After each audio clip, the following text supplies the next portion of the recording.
Le Parlement danois, derrière moi, doit bientôt voter sur la nouvelle taxe que le gouvernement veut instaurer sur les émissions de gaz à effet de serre de l'élevage.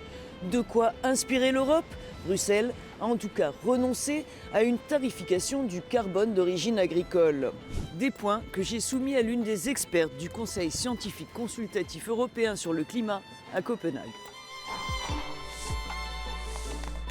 If we look at the emissions from agriculture in Europe, since 2005, very little have happened in terms of reducing emissions.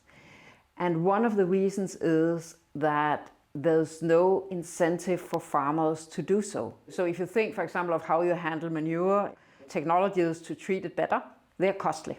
If you actually had a gain by paying, in the Danish context, less of a tax by installing these things, you would have an incentive to actually install it. There are some farmers in Denmark who do not agree with this new tax, and they say that as long as the EU is not harmonized in this field, it will create a competitive disadvantage for Danish farmers who will eventually move out. So do they have a point?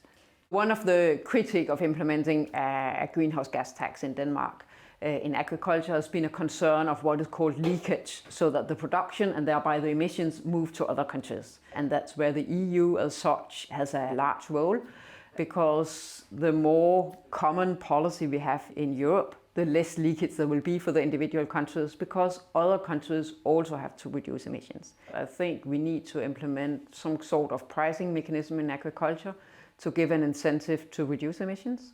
And the other thing is to look into the common agricultural policy and see how we can revise that, because as it is today, a large amount of the subsidies are going to greenhouse gas intensive productions and not to less carbon intensive production forms. Sous pression des agriculteurs, l'exécutif européen a en tout cas renoncé cette année à intégrer des mesures spécifiques à l'agriculture dans ses objectifs climatiques pour 2040.